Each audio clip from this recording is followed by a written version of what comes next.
The school board plays an important role in making decisions that affect our students. Members of the board work tirelessly to make sure our district provides the best education. We'll talk more about the school board's plan for this year next on Classroom Connections.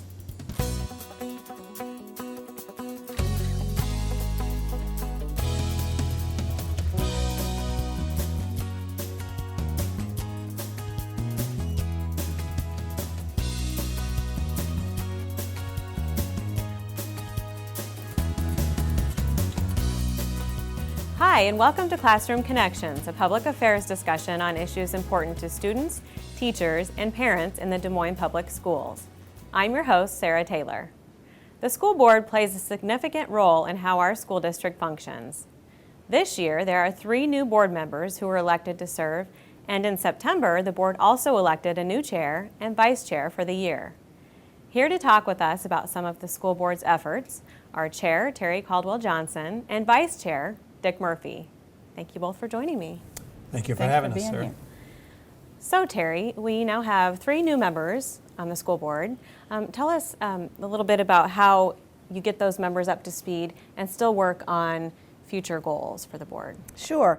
Well, joining us this year, in addition to Dick, who was elected to another 2-year term, we have Bill Howard, Pat Sweeney, and Cindy Ellsburn, and they'll be joining, of course, Patty Link, myself, and Connie Bozen, who are remaining board members for the next couple of years.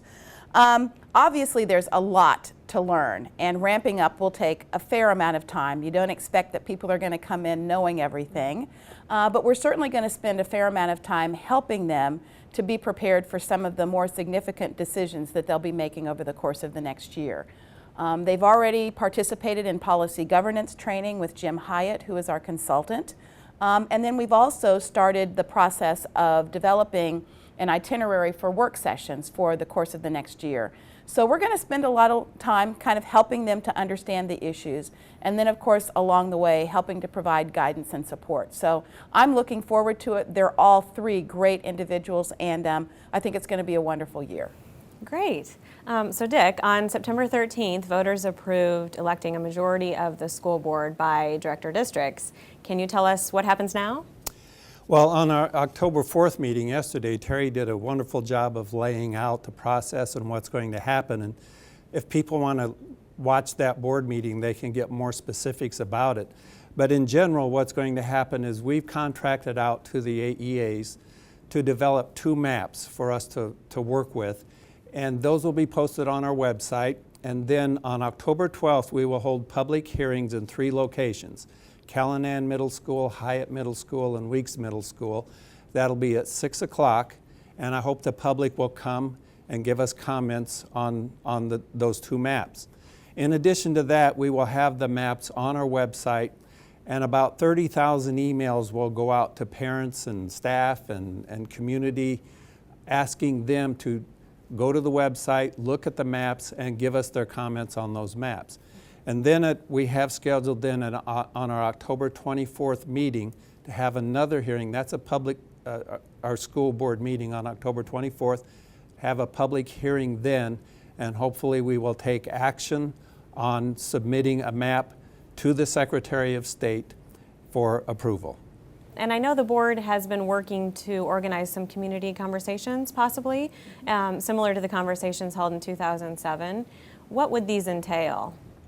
Well, the community conversations will really focus on our district ends. If you'll recall, when we went out originally, we really sought the support of the public and the input of the public in establishing the district ends that would be aligned with moving into the utilization of policy governance in its most infinite form.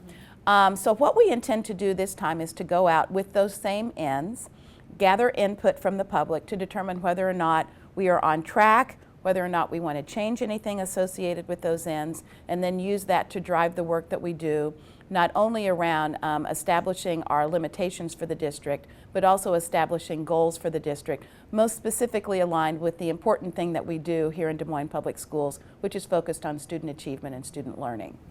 Excellent. So Dick, very soon the state and our district will begin discussing the fiscal year 2013 budget. What is the board's role when dealing with the budget? Well, The state legislature has already approved a 2-year budget, and in 2012, which we're in now, was 0% allowable growth. In 2013, it will be 2% allowable growth, and that's the budget that we will be working on beginning around November.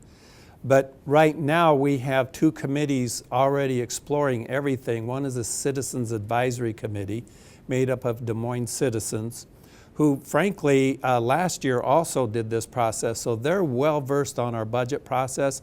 They're well versed on how we can spend money and how we can't spend money. They're already going through the budget to make some recommendations. We also have an Employee Advisory Committee. They're beginning the process as well. So we hope to hear from both of those committees in November. Then that's when the board will take responsibility. We will have their recommendations. Then we will go out and have public hearings to get more public input into the budget, explain to the public some actions that have been advised for us to take by those 2 committees, get feedback from the public on whatever actions they've asked us to take, and then sometime around April, we will make a final determination of our budget. But we do have to deal with the fact that this year will be the last year for the federal stimulus money. And the money that we will be without in 2013 is more than the 2% growth that we will be working with. So we will be working with a deficit from the previous year, and we're going to have to make some very, very tough decisions. Finally, Teree, just wanted to ask you, as your first year as board chair, what do you most look forward to in this new role? I think we've had a wonderful history in this district of having great leadership in all of our board chairs, so I'm just hoping to continue that legacy. And then in addition to that, especially with the 3 new board members, really focusing on giving them the skills and the tools they need to be successful so that the board obviously can do the job that we've been elected to do. So I'm just looking forward to it. I've got a great vice chair here in Dick who's kind of been there, done that. And I think together we'll make a great 1-2 punch. How's that? Great. Thank you both so much for joining me. Thank you, Thanks. Sarah. And thank you for joining us. Don't forget, this and all other Classroom Connections episodes are available on our website. For Classroom Connections, I'm Sarah Taylor. Thanks for watching.